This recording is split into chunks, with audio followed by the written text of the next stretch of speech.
Now it is time for lefties losing it. Now, look, we know that kooky Kamala Harris loves to spin a drunken narrative, but this might be her craziest story she's ever spun. What I've done and the fact that I was elected district attorney for 2 terms as the first woman elected attorney general of the state of California, ran the second largest Department of Justice in the United States, second only to the United States Department of Justice. I was the United States Senator, second black woman elected in the history of the United States Senate. And I was the first woman vice president of the United States. Some people have actually said I was the most qualified candidate ever to run for president. I like the some people say. Very nice, but go ahead. I'm just speaking fact. Sorry. Let me just get this right. She actually thinks she was the most qualified presidential candidate in US history.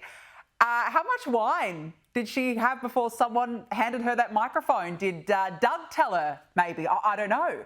Because does this scream most qualified to you? That's why we're here today, because we have the ability to see what can be, unburdened by what has been. You think you just fell out of a coconut tree? You exist in the context of all in which you live and what came before you. Yeah, poor old pina colada Kamala, poor woman. Now to former House Speaker Nancy Pelosi, who has actually officially lost it. We knew the time would come, and it has. Congresswoman Pelosi, are you at all concerned that the new January 6th committee will find you liable for that day?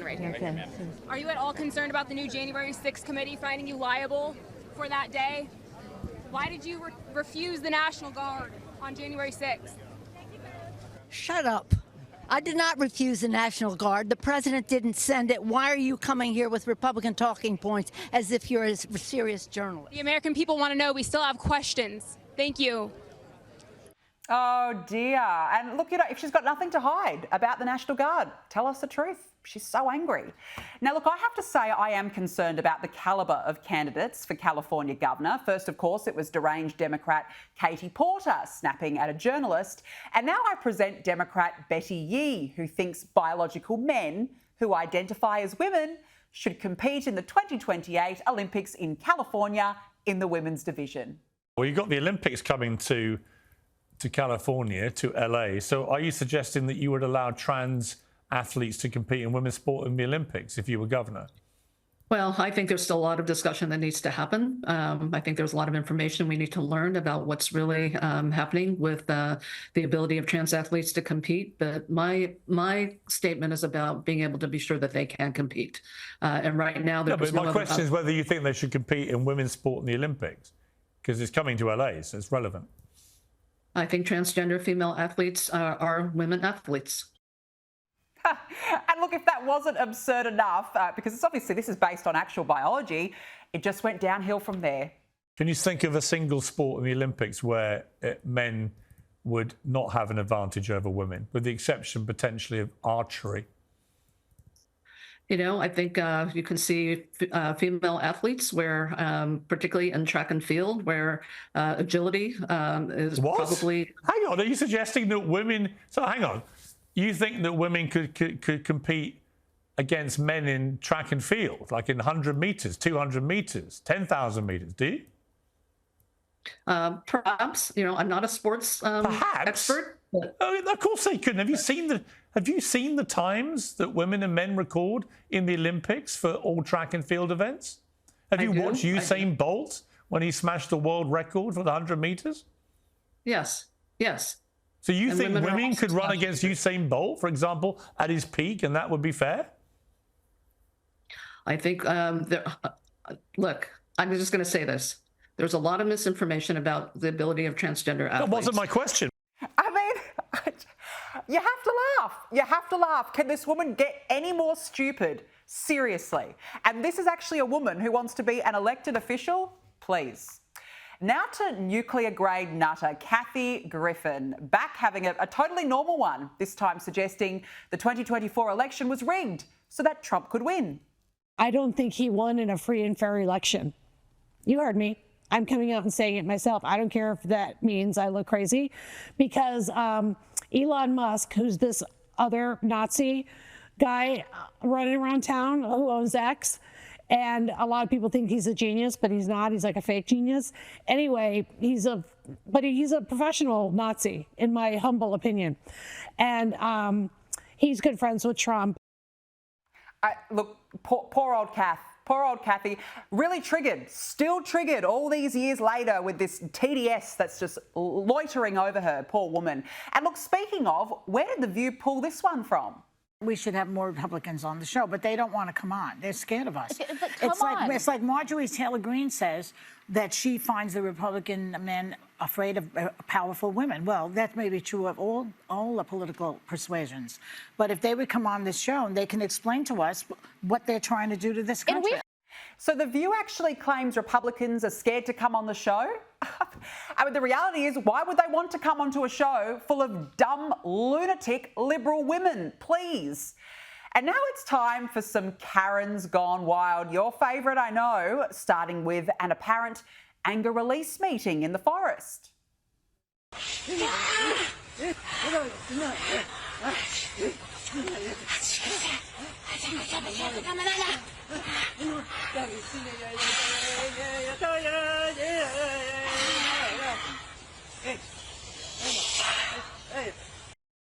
Is it an exorcism? I don't know. It's a scene out of a horror movie, which is maybe where they found this woman from.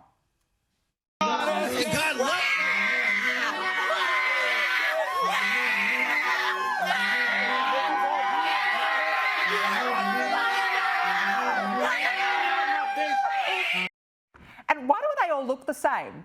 They're all very similar, aren't they? And why do they just complain about everything? Isn't it wild that a woman doesn't have her own name that isn't connected to a man? Because her last name is either her father's last name because she was the property of her father, or her husband's last name because she is the property of her husband. So should we just all change our last names to vagina? Joining me now is political advisor and commentator CJ Pearson. CJ, thanks very much for joining me on the show. Let's start with New York Mayor Democratic nominee Zohran Mamdani, who's having yet another totally normal one. This time he's repeatedly refused to say that Hamas should lay down its weapons. Have a look at this. Do you believe that Hamas should lay down their weapons and leave the leadership in Gaza?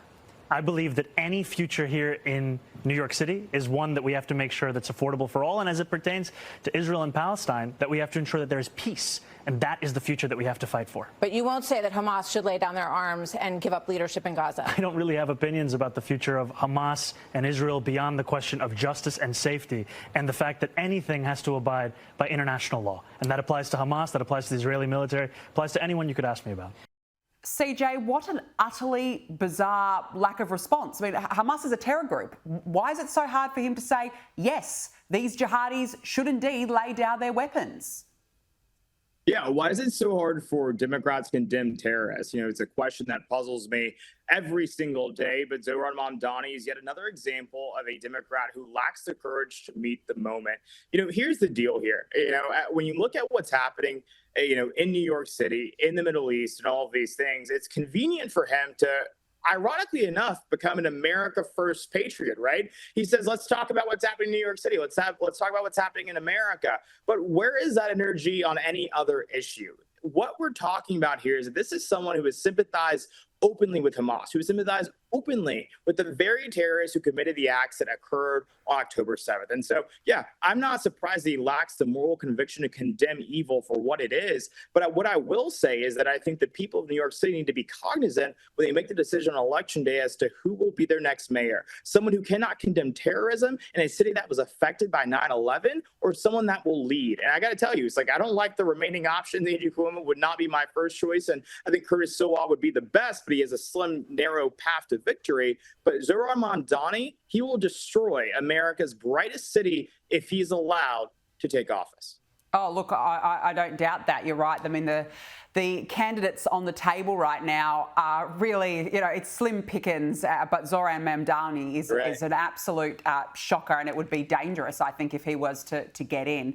Now, veteran Democratic strategist James Carville, who, he's been a very frequent critic of Donald Trump, but he now says that the president does deserve due credit for negotiating a peace deal to stop the war in Gaza. Have a listen.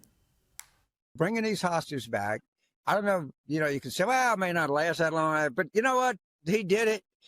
And I think he deserves some credit for it. Right? They just do. The reality is, CJ, Donald Trump has been able to do what the Democrats could not. Not one Democrat has been able to do this. And of all the people, James Carville has at least given some acknowledgement. It's a real shame that the Dems cannot do the same. You're exactly right. President Trump did in 10 months what Joe Biden could not do in 4 years. And he did it through the old-fashioned Reagan ideal of peace through strength. And he deserves a lot of credit for it. And I got to tell you that a lot of folks leading up to this incredible peace deal said that it was impossible. They said that it could not be done. But President Trump did the impossible, as he does every single day. And so when I look at what the left is saying and all of these things, they want to say free Palestine this, free Palestine that. Well, President Trump just did that. So give him his flowers, thank him, show your gratitude, because he did, as I just said, what Joe Biden showed an inability to do every single day. You want to know why he could not do it? Because the world didn't respect him. Our enemies didn't fear him. But President Trump, again, has restored American strength and integrity on the world stage. And that is why this deal was done. And that is why this deal will sustain. It is an incredible march towards peace that we have never seen before. And God bless him for it, because as the Bible said, blessed are the peacemakers. Yeah, and Donald Trump's been the only leader, really, around the world, to be honest, with the moral clarity and the moral courage to say, all hell will break loose if Hamas does not release the hostages. He said it from day one, and here we are today. So, all credit to him. He deserves all the credit he gets on this. Meanwhile, the president has confirmed that he authorised the CIA to conduct covert operations inside Venezuela and said he was considering strikes targeting drug cartels there. US forces have already conducted at least 5 strikes on suspected drug-carrying boats in the Caribbean in recent weeks, killing 27 people. Now, Donald Trump was asked today why he is not stopping the boats via the Coast Guard instead of striking them. Here was his response. Because we've been doing that for 30 years and it has been totally ineffective. They have faster boats. Some of these boats are seriously, they're world-class speedboats, but they're not faster than missiles. But we've been trying to do that for years, and so much of the drugs, 25-30%, would come in through the seas. Right now we have, I would say, none coming in through the seas. CJ, human rights experts are calling this extrajudicial executions, but safety comes first, right? This is an administration that is not mucking around, clearly, and not taking any chances to protect its citizens. You're exactly right. These people are not drug dealers. They're narco-terrorists. And I think that we should treat terrorists in the way in which President Trump is treating them. Our national security is the most paramount thing, but also, too, let's get down to the brass tacks of all of this, right? These people are poisoning Americans. They are coming and bringing this poison into our borders. They're, leading to the death of many, many young people all across this country. I've lost friends because of the terrible, despicable things these folks are bringing into our country. And so President Trump is exactly right to, respond to this with acts of strength. And I think that he'll continue to do it. And I think the American people resoundingly support his actions in doing so. And so I've got to say, while many of the folks in the mainstream media may be clutching their pearls, the American people are clapping their hands. Yeah, look, I don't doubt that. Absolutely, safety first. Now, Democratic lawmakers have stormed House Speaker Mike Johnson's office, demanding that he swear in a newly elected representative. Have a look at this.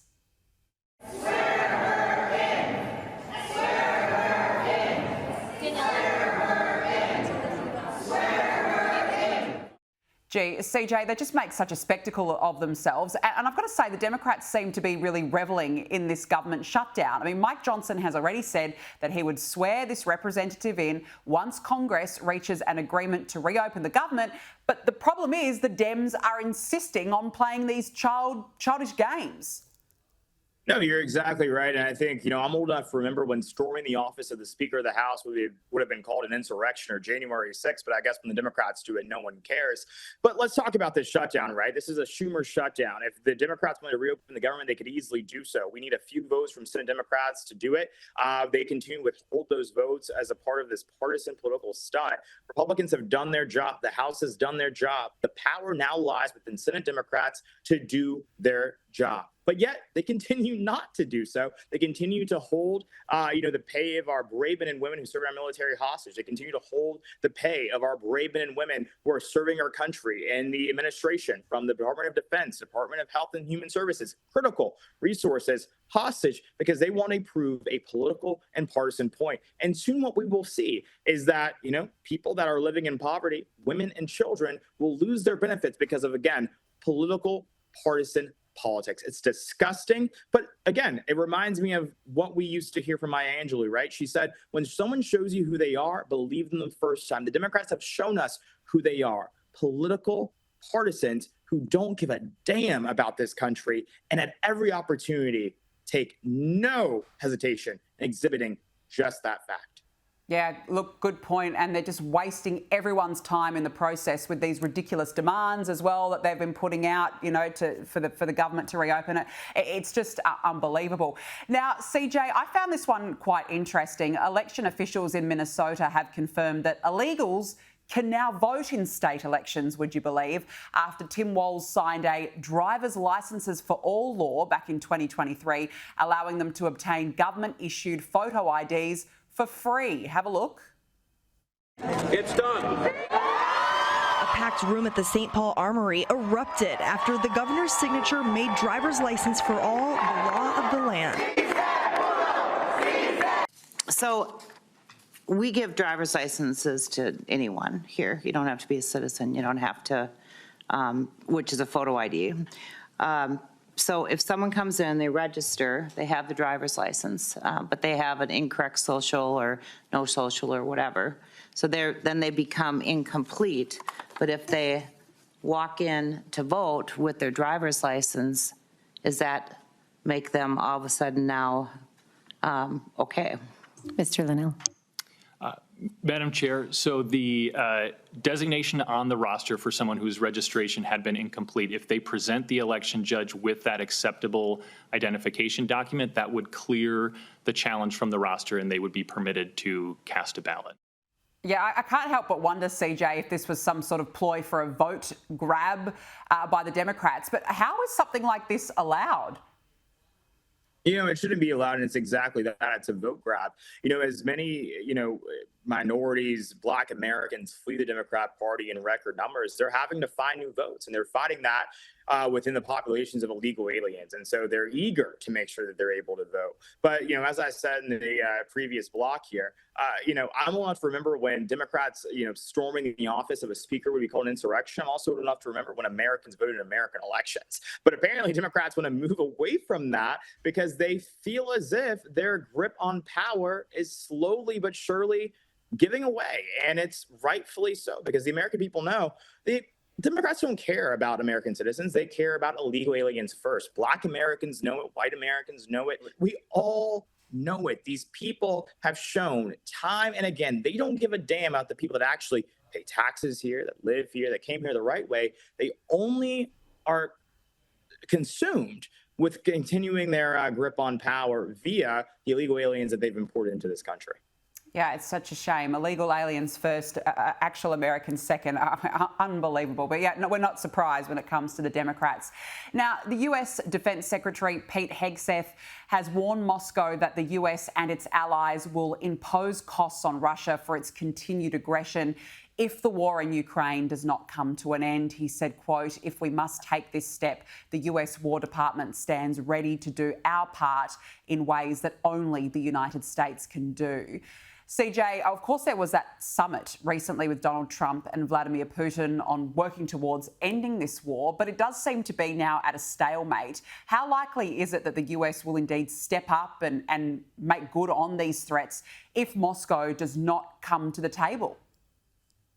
Well, I'll tell you, I was with Secretary of War Pete Hegseth just last week, and when we were talking about this, he said that, the Trump doctrine is peace through strength. Marco Rubio has the peace part, and Pete Hegseth has the war part. And I guarantee you that we're going to work to ensure that both of those factions are working in tandem with one another.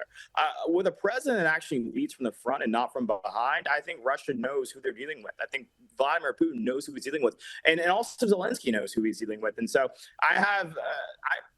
rest assured, you should all know that President Trump is not going to stop until we ensure that there is peace in this situation. And as has been demonstrated by the way in which he handled the conflict between Hamas and Israel, which some would say was a lot more trickier than what we're seeing between Russia and Ukraine, he's going to continue to, again, lead by that doctrine, peace through strength, but also what we like to say here in America, FAFO.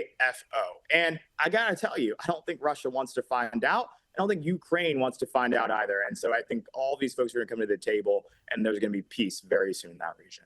Well, look, if anyone can do it, it's Donald Trump. He's done one war. He's helped with that. Let's see Russia, Ukraine next. CJ Pearson, nice to catch up with you. Thank you very much for your time this evening.